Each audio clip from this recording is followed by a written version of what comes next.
18 horas. Notícias de Manaus, Amazonas, Brasil e do mundo. Agora na Mix. Muito bem, 18 horas em ponto em Manaus. Muito boa noite pra você em 100,7. Boa noite pra você aí ligado nas redes sociais. Você no Face, no Instagram, no WhatsApp, lá no Zap. Muito boa noite. Vamos juntos, hein? Começa agora o seu programa 18 horas aqui na Mix 100,7. Aqui é um espaço do jornalismo sério, isento e feito especialmente pra você, ouvinte.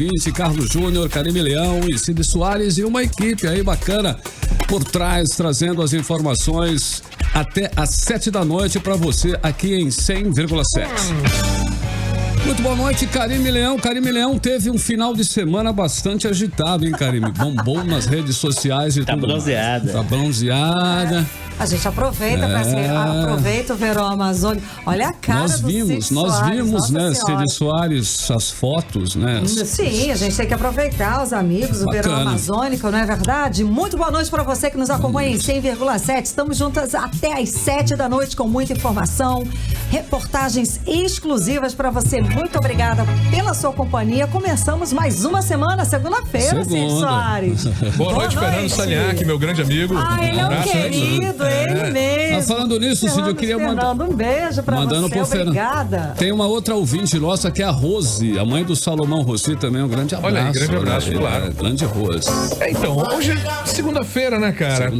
Segunda-feira é um dia atípico, né, pra qualquer pessoa normal. O Karime não é normal, então vamos lá, né? Como assim? Estamos começando mais uma semana. É uma palavra que tá na moda. Vocês vão saber daqui a pouco. Exatamente. Então tá bom. Boa noite, Paulo Castro, compondo a equipe do jornalismo aqui do 18 horas. E a Karime Leão esse final de semana, Paulo? Bombou. 200 likes só no momento que eu vi.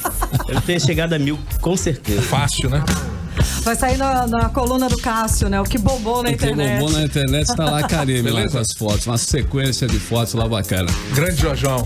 Bom, 6 horas e 2 minutos em Manaus. Estamos juntos com você até às 7 da noite. Começa agora o seu programa 18 horas hoje, né? Segunda-feira, começando aí a semana super bem. Começando a semana em 100,7 com você. Aí as informações. Hoje é dia 16 de setembro de 2019. Vamos juntos então, hein? Você está ouvindo 18 horas.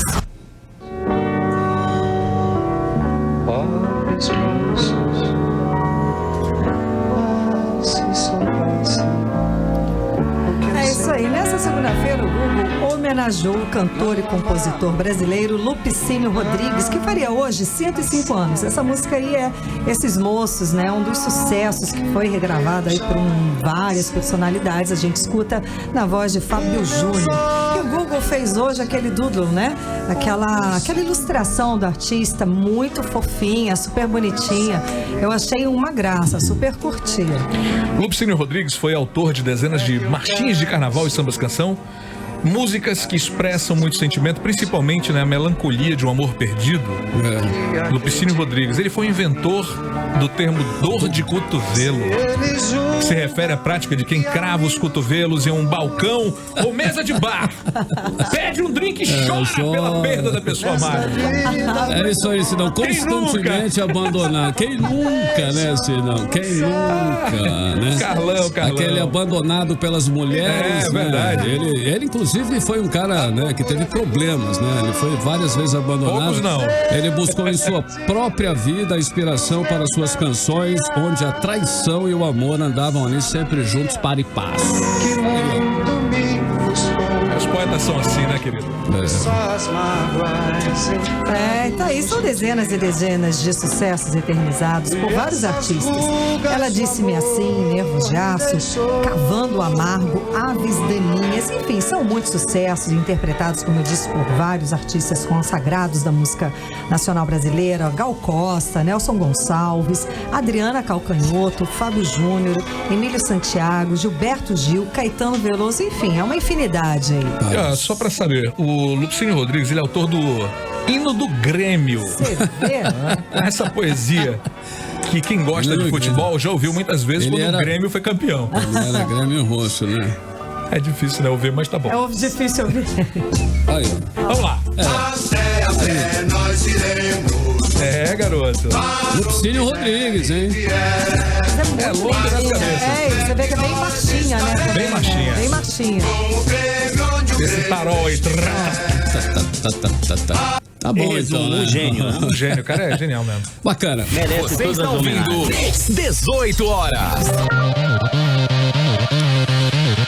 Muito bem, olha só, e o caos se intensificou nas unidades de saúde de urgência e emergência de Manaus neste final de semana, especialmente no sábado e no domingo. Superlotação, falta de profissionais de enfermagem, leitos insuficientes para atender a demanda, equipamentos quebrados, salas de cirurgias desativadas. Tudo isso, aliado à demanda cada vez mais crescente, criaram um cenário de horror, com pacientes amontoados e até agonizando à espera de atendimento. Vamos conferir os detalhes agora na reportagem de Júlia Gomes. O vídeo que circulou neste domingo mostra uma área do Hospital e Pronto-Socorro João Lúcio, na zona leste de Manaus, superlotada. Pacientes aguardavam em macas por todos os lados da sala para serem atendidos.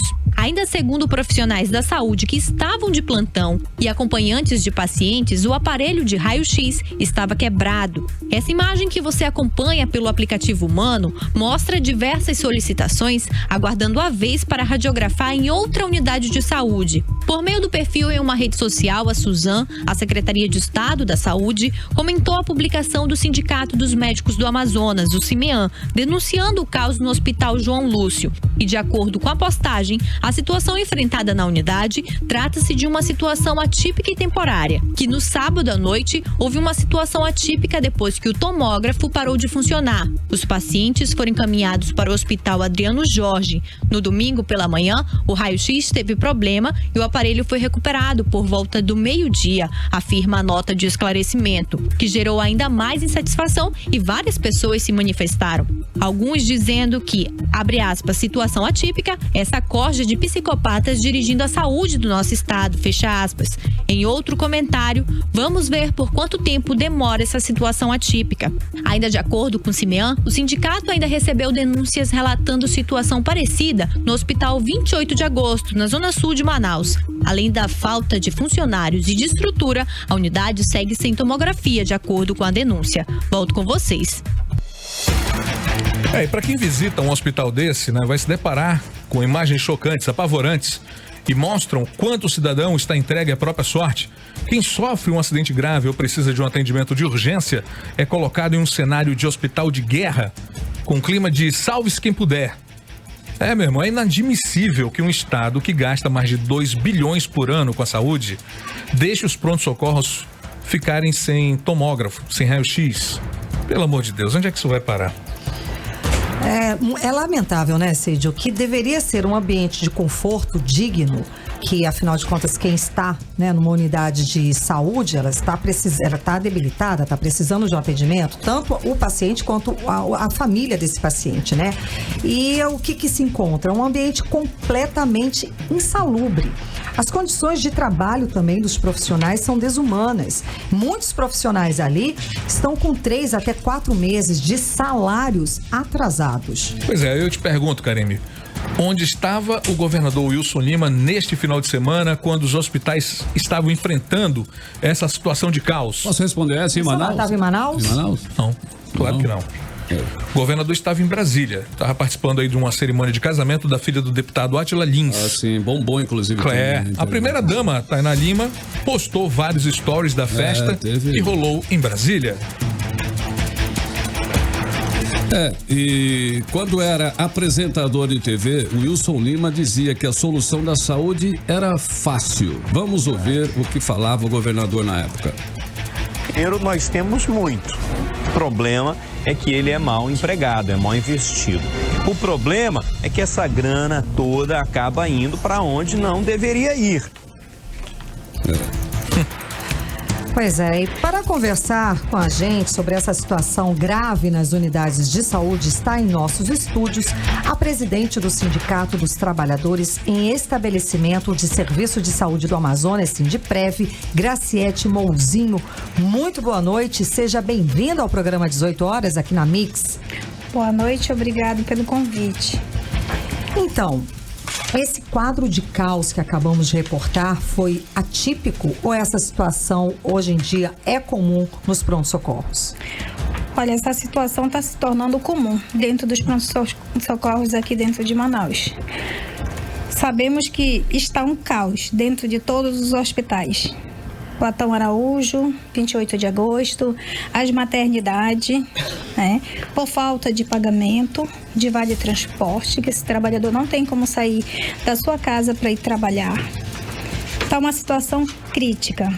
E tem funcionário que está 3 meses sem receber, outros estão com 6 meses sem receber. Chega, ou seja, eu falei aqui de 3 a 4 meses sem receber, não, eles estão até 6 meses sem receber.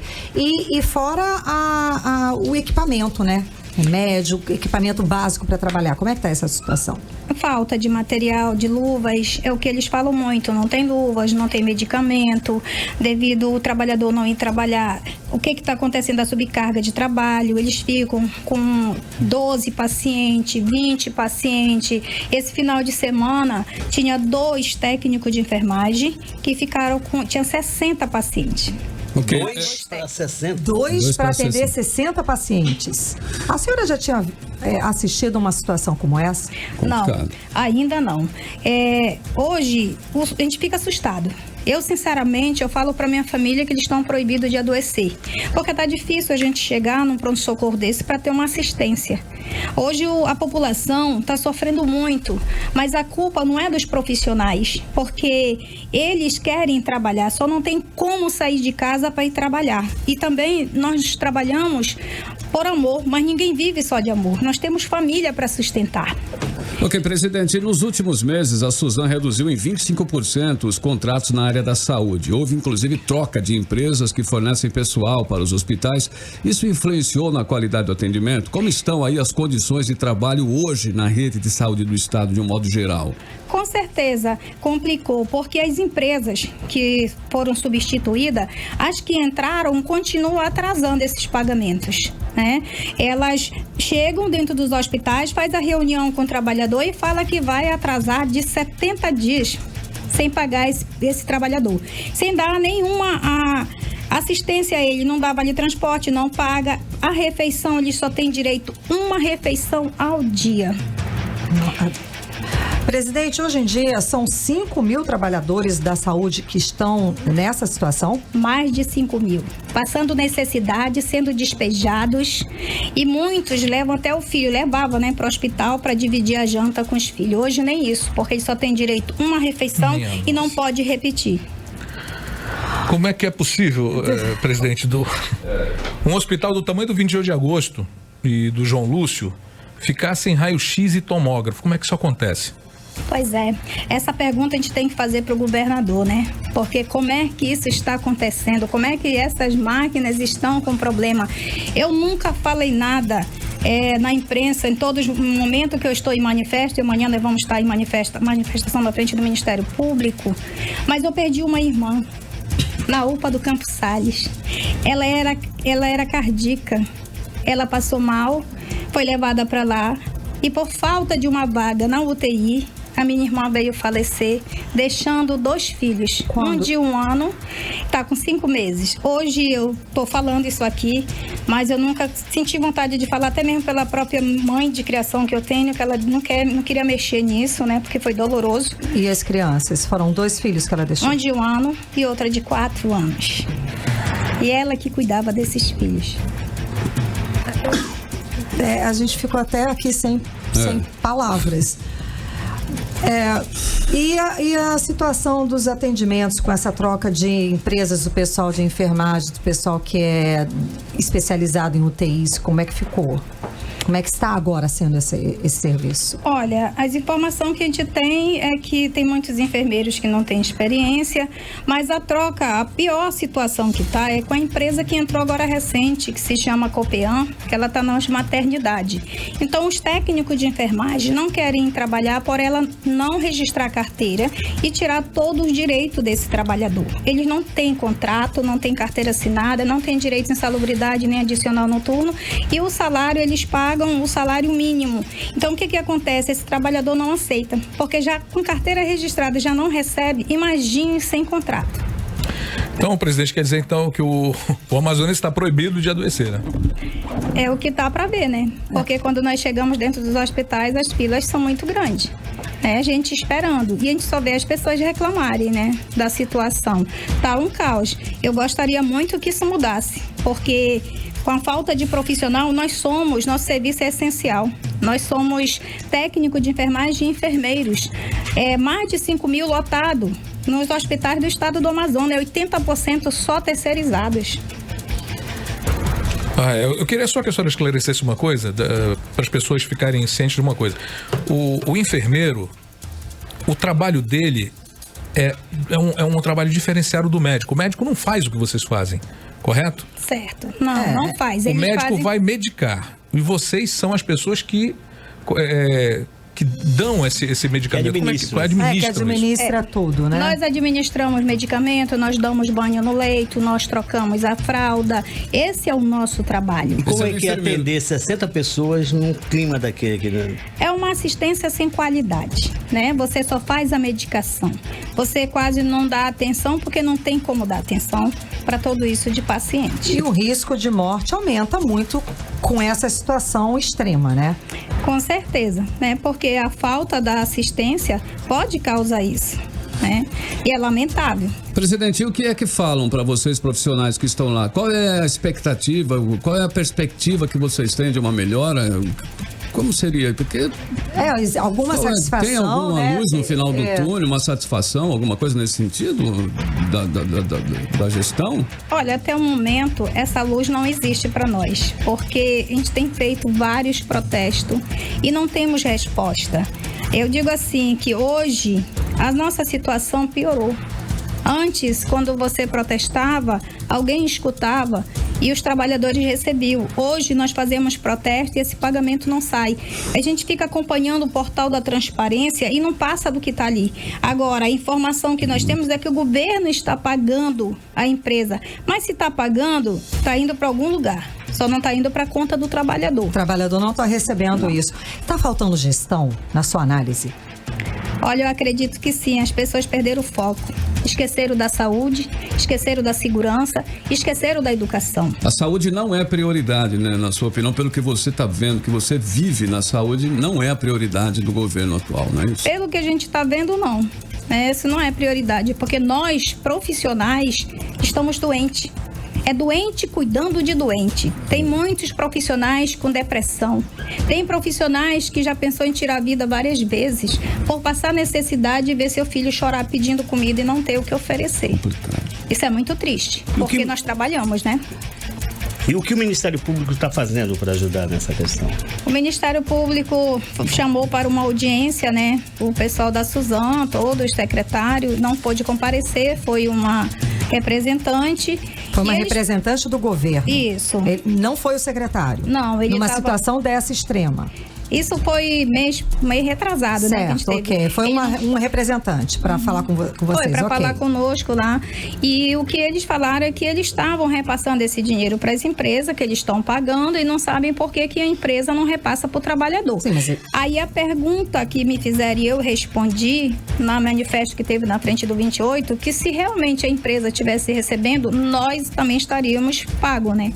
E não é o que está acontecendo, porque se a gente vai para manifestação é porque nós estamos desesperados, nós estamos pedindo socorro. Ninguém aguenta mais. E olha, numa situação dessa de crise que a gente está enxergando, já não é de hoje, a gente vem comentando isso direto desde o primeiro dia desse programa.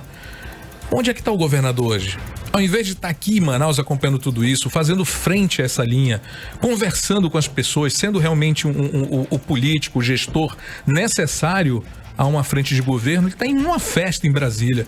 Pelo amor de Deus, né, mesmo? Já tá passando do tempo de parar com a brincadeira. Nós infelizmente, né, elegemos um governador que defendia o profissional da saúde no programa dele, e hoje o que nós vemos nisso? Cadê aquela defesa de dizer que dinheiro tem, dá para pagar, por que não paga os profissionais da saúde, por que não compra medicamento, por que não o texto mudou, né? Todo. O texto está totalmente mudado. Que era ensaiado, né, diferente, é muito fácil falar. É outra pessoa. Muito fácil falar. Campanha é campanha. Bom, muito obrigada pela sua presença hoje aqui no 18 horas. É um assunto grave, é um assunto urgente e importante. Estaremos vigiando, cobrando, né, que é o papel da imprensa. O espaço está aberto a todos os profissionais, inclusive a parte do governo do estado, para responder e explicar e dar essa explicação para o público, né, o que está acontecendo, para onde está indo esse dinheiro. Então, o espaço está aqui aberto sempre. Conversamos com a presidente do Sindicato dos Trabalhadores em Estabelecimento de Serviço de Saúde do Amazonas, Sindiprev, Graciete Mouzinho, suas considerações finais. Eu quero agradecer e deixar um recado para o governador, pedindo a ele que se coloque no lugar de cada pai e mãe de família que hoje está sendo despejado e passando necessidade. E que ele converse, seja com o secretário da Cefaz ou do Estado mesmo, da Suzan, que se está havendo um erro ali dentro sobre esse repasse, que ele sente para conversar e resolva, porque nós não aguentamos mais. Eu acho que, presidente, é hora de todos nós nos unirmos para uma oração forte para que não aconteça absolutamente nada de mais catastrófico nessa cidade, porque se precisar realmente de uma ação mais emergencial, mais urgente do que essa que nós estamos vivendo hoje, aí eu já não sei o que vai acontecer. Não, estamos falando de vidas. Ela acabou de falar da irmã que faleceu 5 meses atrás, estava na fila de cardiopata. Estamos falando aqui de vidas. A gente não está falando de festa, nós não estamos falando de viagens, não estamos falando de supérfluo. São vidas, as pessoas estão morrendo. Eu acho que não houve ainda o entendimento por parte dos gestores do que se trata de fato, ou se essas pessoas realmente se importam com a vida humana, sabe? O descaso, o despreparo, o desrespeito com os amazonenses é muito grande. É lamentável, só isso. É a palavra. Pois é, e nos hospitais hoje, só para finalizar, está tendo muita falta. Lá no Adriano Jorge, o segundo andar ontem não foi ninguém e hoje também não. As pessoas não têm como ir trabalhar. Não tem. Então, sem vale transporte, sem pagamento. Hoje está um carro nos hospitais de novo. Só uma pergunta a mais. No pronto-socorro 28 de agosto, apenas uma sala cirúrgica estava funcionando no domingo? É o que o doutor Mário Viana falou, que só tinha uma sala cirúrgica. Meu irmão, vamos ver. Presidente, muitíssimo obrigado. Muito obrigado muito vocês obrigada. Aí, desculpa aí, tá? Imagina. Tem que desabafar, tem que botar pra fora, porque alguém tem que nos ouvir. Esse espaço é pra isso mesmo. Ok, 6 horas e 22 minutos em Manaus, até às 7 da noite, 18 horas no ar com você. Você está ouvindo 18 horas. Bom, e daqui a pouco você vai saber detalhes do acidente de avião que aconteceu agora à tarde nas proximidades do aeroporto Eduardo Gomes. Agora 6 horas e 23 minutos, vamos de música em 100,7 e seguimos para a primeira da playlist 18 horas com você. Playlist 18 horas. Tá certo, 6h26 em Manaus, boa noite para você em 100,7 aí na sintonia certa. 18 horas.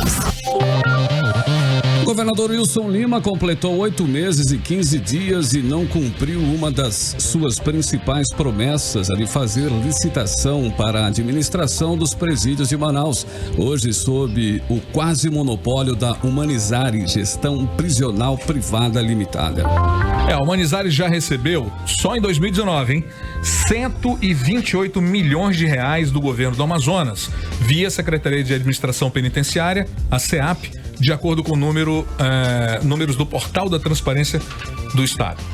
Vale lembrar que em abril, após reunião com o gabinete de crise do sistema prisional, Wilson Lima anunciou que o contrato com o Humanizare encerrava naquele mês e que o governo iria realizar nova licitação para a congestão de unidades prisionais do Amazonas. Bom, mas depois disso, com dispensa de licitação, o governo contratou a empresa Reviver, Administração Prisional Privada Limitada, para administrar o Compage durante 6 meses por 32 milhões de reais, preço mais caro do que o do contrato anterior com a própria Humanizare.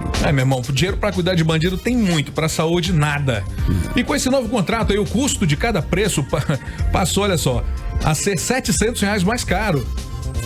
Meu irmão, dinheiro para preso tem. Cada preso no contrato com o Manizari custava, em média, R$4.129 por mês. Passou a custar R$4.850 com esse novo contrato.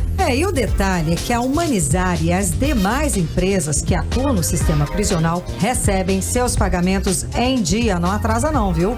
Enquanto as empresas e profissionais que prestam serviço na área de saúde não têm já o mesmo tratamento. Dá pra entender. Olha, a gente tá dando aqui um toque a um amigo aqui por WhatsApp, porque o Humanizar não saiu do game não, hein? Isso é fachada.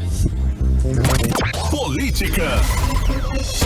Muito bem, a líder do governador Wilson Lima na Assembleia Legislativa do Amazonas, a deputada Joana Dark, do PL, denunciou que o programa Carreta da Mulher da Prefeitura de Manaus está parado e pediu a volta imediata das carretas nos bairros de Manaus. O projeto Carreta da Mulher da Prefeitura de Manaus foi criado e implantado na administração do ex-prefeito Amazonino Mendes. As carretas da mulher são unidades móveis de saúde que passam pelos principais bairros de Manaus, realizando milhares de exames de mamografia, ultrassonografia, coletas de preventivo do câncer do colo de útero. E olha só, vou falar aqui em Amazonino Mendes, ele acabou de publicar na rede social dele o seguinte: ele anunciou a saída dele do PDT. A saída do PDT? Exatamente. Tá dando aqui um toque e já a gente vai falar sobre isso. Ainda não sabe para onde ele vai migrar. Na campanha eleitoral de 2012, 7 dos 9 candidatos à Prefeitura de Manaus declararam ao G1 Amazonas que pretendiam manter e ampliar os programas sociais da gestão de Amazonino: Bolsa Universidade, Carreta da Mulher e Leite do Meu Filho. O então candidato Arthur Neto, do PSDB, eleito prefeito, declarou que ia ampliar os programas de Amazonino. Ele disse que os projetos seriam mantidos e, abre aspas, após profunda análise das carências da população, havendo a necessidade, os expandiria. Fecha aspas. Bom, Joana Dark, do PL, fez indicativos ao governo do estado solicitando que seja realizada uma campanha massiva de prestação de serviços de atendimento à saúde da mulher, como era feito através do programa Carreta da Mulher. Abre aspas. A gente sabe que é de responsabilidade das prefeituras, mas diante da ausência desse tipo de assistência às mulheres, fiz um indicativo para que a gente possa estabelecer essas ações no âmbito do governo do estado, através do Fundo de Promoção Social e da Secretaria Estadual de Saúde, fecha aspas, apelou Joana Dark. No mês de prevenção ao suicídio, o Anuário Brasileiro de Segurança Pública alerta: suicídio causou mais mortes em policiais do que confronto com o crime.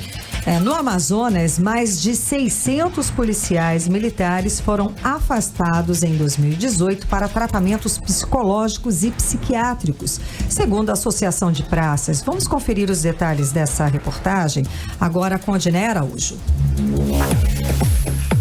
A violência a que os policiais estão expostos diariamente tem efeitos psicológicos graves. Em 2018, 104 policiais cometeram suicídio em todo o país.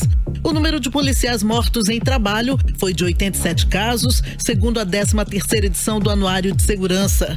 Para o presidente do Simpol, Sindicato dos Policiais Civis, Jaime Lopes, o longo tempo de exposição à violência tem deixado os policiais vulneráveis. Os problemas mais corriqueiros, exatamente por conta das consequências da natureza da atividade policial, são afastamento, transtornos e, lamentavelmente, até suicídio. Em alguns casos, às vezes, a gente se depara com esse tipo de situação. Aqui no Amazonas, até dezembro de 2018, 612 policiais militares com problemas psicológicos foram afastados para tratamento, segundo a Associação dos Praças do Amazonas. O número não é maior porque houve redução da escala de serviço em 2015, segundo o presidente da APEAM, Gerson Feitosa.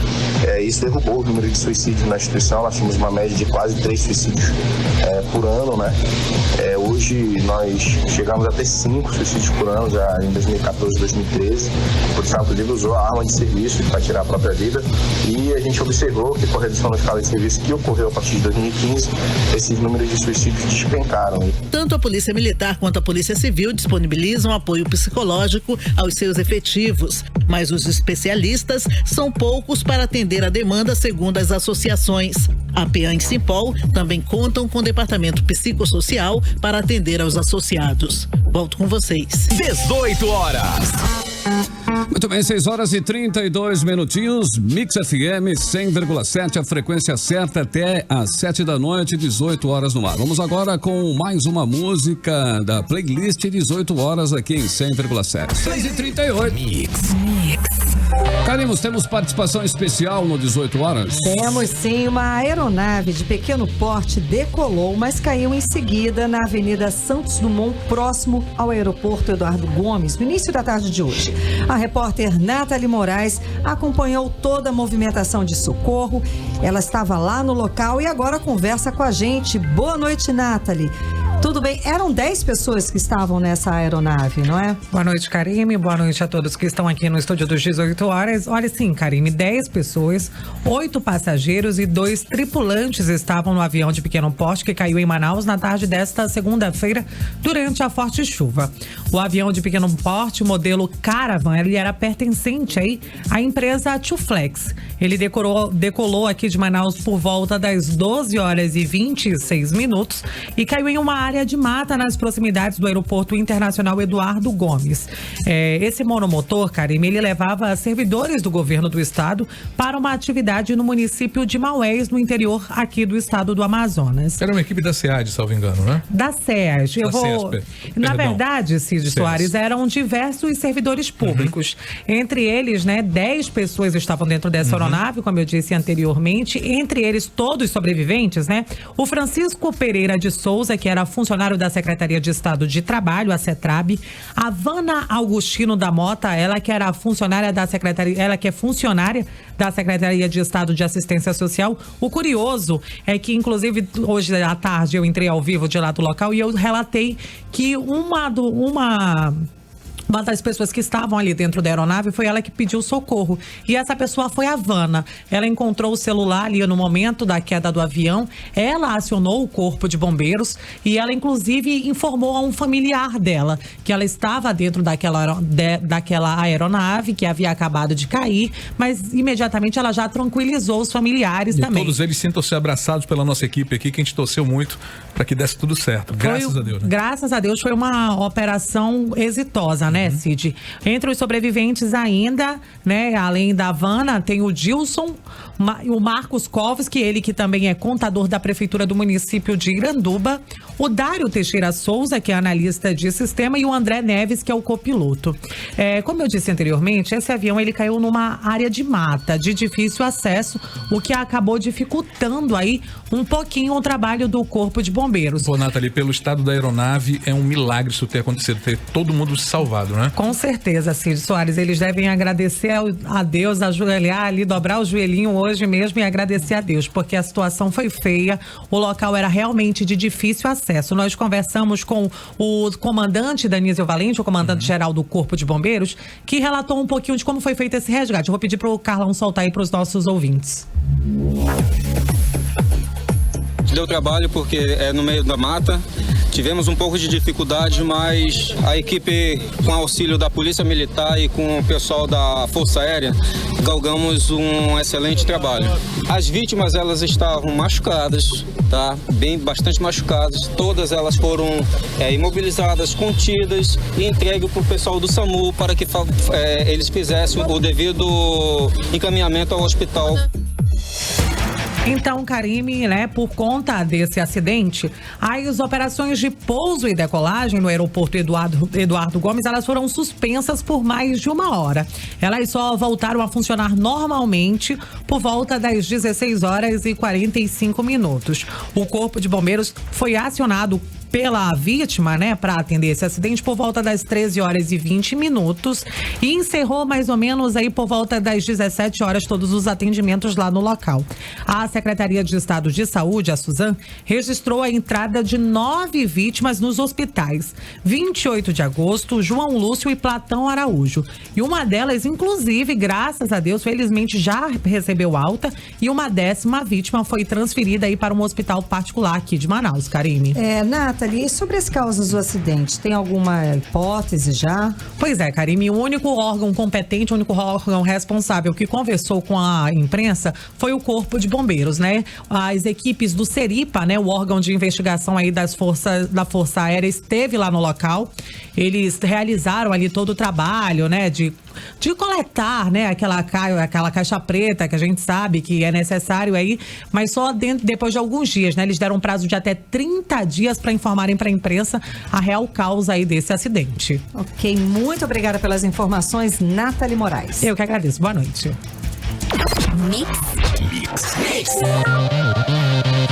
Muito bem, nós falamos aqui na sexta-feira que a Caixa Econômica Federal iniciou o pagamento do FGTS, que aqui no Amazonas, 150 mil pessoas têm direito ao valor de até R$500. E para atender a demanda, teve atendimento aí nas agências da Caixa durante o sábado. Confira na reportagem de Júlia Gomes.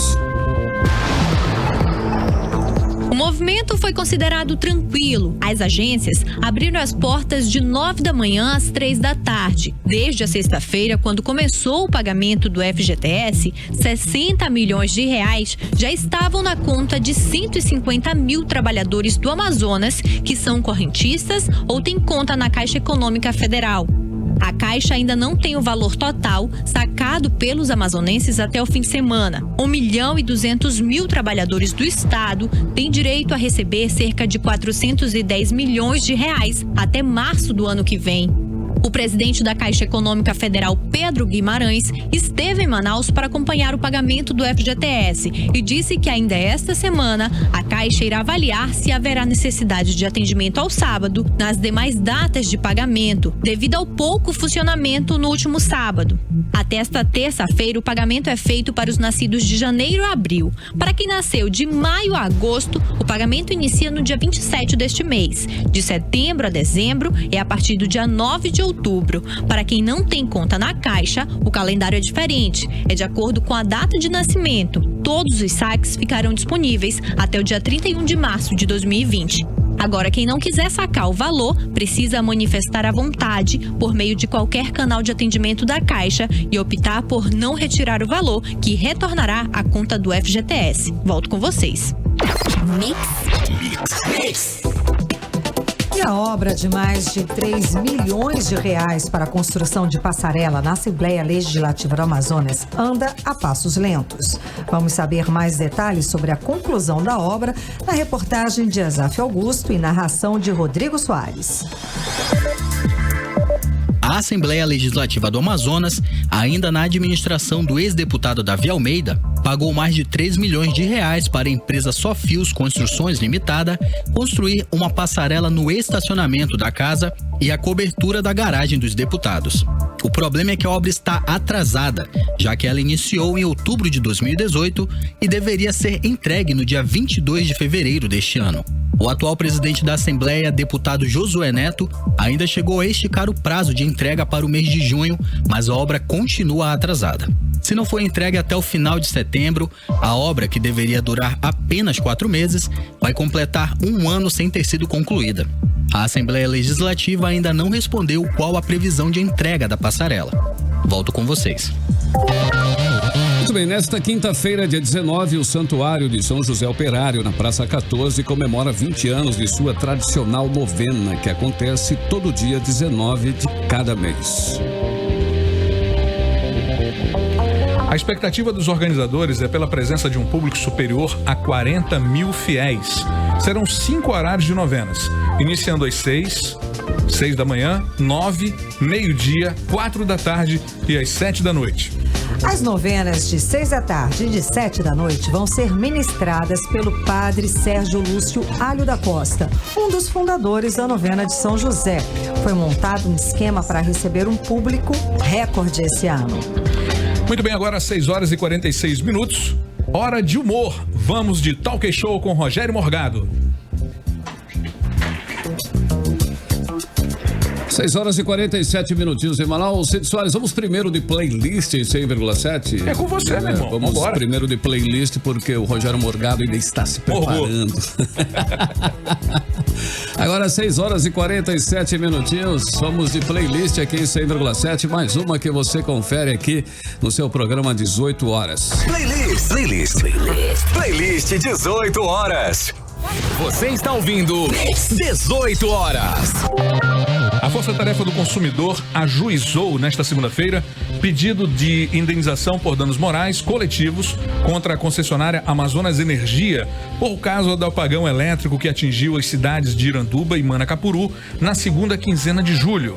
Na ação, o grupo formado pela Defensoria Pública do Estado, Ministério Público Estadual e Comissão de Defesa do Consumidor da Assembleia Legislativa do Amazonas pede que a concessionária seja condenada a pagar 58,7 milhões de reais. E desse valor, 41,1 milhões de reais seriam destinados pela própria Amazonas Energia para a realização de melhorias e investimentos no sistema de distribuição e fornecimento de energia elétrica aos municípios afetados pelo apagão, e o restante de 17,6 milhões de reais deve ser revertido para o Fundo Estadual de Defesa do Consumidor, conforme aí a previsão do artigo 13 da Lei 7.347 de 1985.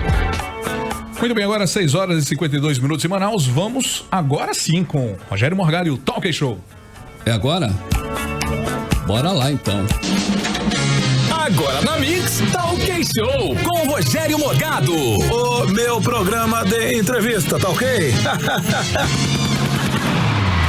Começando o Talk Show sem demora, que hoje eu tô sem muita paciência aí, tá ok? Vou chamar o nosso convidado. Uma salva de tiros pro Datena. Fala, velho. Tá nervoso, meu? Eu tô, por quê? Tá nervoso, vai pescar, velho. É brincadeira sadia, meu. Olha só, quem faz brincadeira sadia aqui sou eu, tá ok? E quem pergunta aqui sou eu também. Então vai, velho. Faz a pergunta logo aí, meu. Você gosta de laranja? Mas que pergunta é essa, pô? Me ajuda aí. Tanta coisa pra falar e sempre faz uma pergunta porcaria dessa, velho. Eu pensei aqui comigo. Meu programa, meu Talk Show, minha pauta, por que não perguntar o que eu quero? Tá ok? Tá bom, então vai, pergunta. Então me fala, você gosta de laranja? É claro que gosto, pô. Então vou dar um saco pra você chupar. Vamos, cadê essa dia aí? Logo mais a gente volta. É só assim pra me animar. É brincar com o Datenão. Você ouviu na Mix Talk Show com Rogério Morgado. A qualquer momento tem mais. Ok.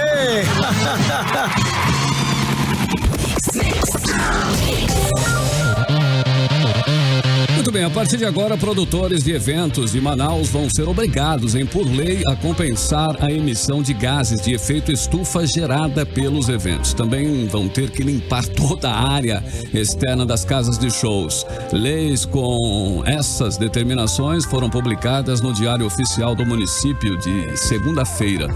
Os detalhes a gente confere agora com Odineia Araújo.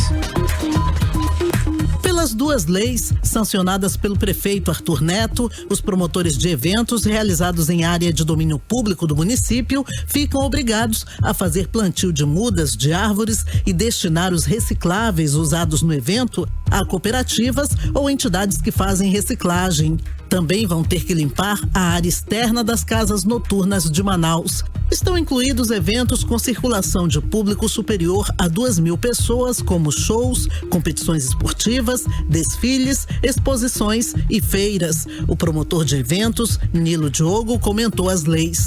Eu não vejo motivos também para que a pessoa, o empresário, seja o produtor de evento, seja quem for, tem que pagar alguma coisa por estar realizando o evento, até porque isso é uma manifestação cultural, né? Precisa acontecer, precisa ter. Qual é o lugar que vive sem um evento cultural, sem um show, sem uma apresentação, uma exposição, seja algo do tipo como está sendo colocado? Os órgãos de meio ambiente do município vão ter que fiscalizar os eventos. Quem não cumprir as leis vai pagar multa de R$10.000, aplicada em dobro no caso de reincidência. Também vai ficar proibido de realizar novos eventos em área pública. O valor das multas vai para o Fundo Municipal de Conservação Ambiental. Volto com vocês. Principais notícias do dia. No estado de São Paulo, o governo quer tirar da Constituição o reajuste do salário mínimo pela inflação. Segundo apurou o estado, congelar aumento renderia economia de até 37 bilhões de reais. Folha de São Paulo, ataque na Arábia Saudita provoca maior corte de produção de petróleo da história. cerca de 5,7 milhões de barris deixaram de ser produzidos. O volume supera a queda de 1970. O Globo, a pedido de Dodi Fachin, arquiva trechos de delação que citam Maia e irmão de Toffoli. Portal único. Dias de cão nos prontos-socorros. Amazonas Atual. Avião cai próximo ao aeroporto Eduardo Gomes e pilotos e passageiros sobrevivem. E no 18horas.com.br, o portal de notícias da Mix Manaus, você vai saber que após 8 meses e promessas de licitação, Wilson Lima mantém o Manizari em presídios.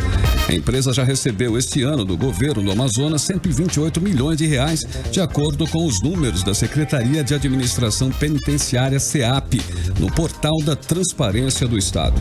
E que líder de Wilson Lima pede de volta a carreta da mulher, programa de Amazonino Mendes. E ainda que vítimas de acidente com avião que caiu em Manaus são resgatadas com vida. Tudo isso e muito mais no 18horas.com.br, o portal de notícias da Mix Manaus. Você está ouvindo 18 horas. E o Detran do Amazonas vai atender a população aos sábados durante todo esse mês de setembro. O horário diferenciado começou no último sábado, dia 14. O serviço começa às 8 da manhã e segue até às 2 da tarde, na sede do órgão, que fica no Parque 10 de Novembro. A instituição vai oferecer todos os serviços referentes à Carteira Nacional de Habilitação, a CNH, e de veículos, né? Vistoria veicular, curso gratuito de mecânica básica, parcelamento de débitos veiculares e atividades educativas para as crianças. A atividade faz parte da Semana Nacional de Trânsito, que este ano tem como tema "No Trânsito, o sentido é a vida". A iniciativa acontece nos próximos sábados de setembro agora, né? Dias 21 e 28, na sede do Departamento de Trânsito, na Avenida Mário Ipiranga Monteiro, lá no Parque 10 de Novembro. Agora são 6 horas e 58 minutos em Manaus. Segundou, Cid Soares. Segundou, olha aí. Temos Giro do Esporte. Manda, aconteceu algo importante. Manda pra mim aí. 18 horas. Esporte. Olha só, o Manaus Futebol Clube lança nova campanha de sócio-torcedor.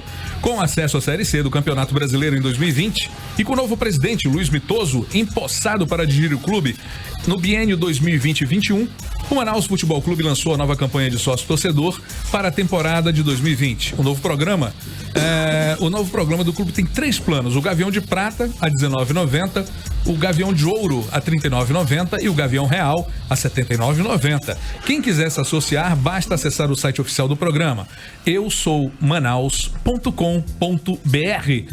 E sábado foi o dia do Flamengo e Santos, né? A partida terminou em 1-0 e foi mais uma importante vitória do Mengão, com apoio de sempre da nação rubro-negra. Gabigol mostra que está fazendo jus ao apelido. O próximo jogo do Flamengo pelo Brasileirão será contra o Cruzeiro, dia 21 às 16 horas. Os jogos do domingo foram de festa, completo de festa, né?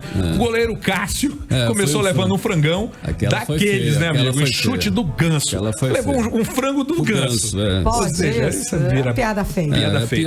Determinante para a vitória do Fluminense 1-0 em cima do Corinthians, no estádio Mané Garrincha, em Brasólia.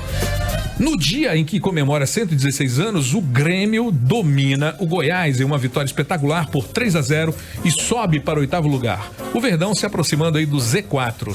O Verdão. E o Vasco? O Vasco não sei. O Vasco tá perdido lá pra trás, né? O Vascão. 12º lugar.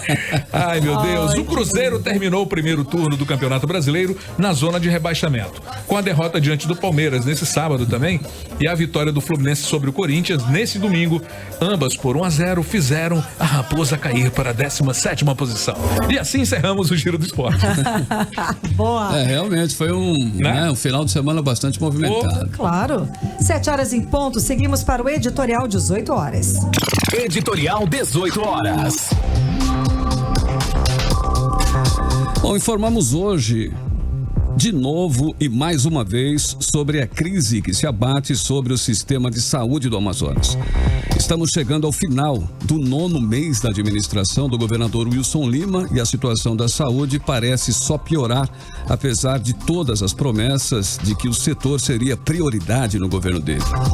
Neste último final de semana, o mais grave, novamente, é a população saber que em momentos de grave crise, o governador não está no Amazonas.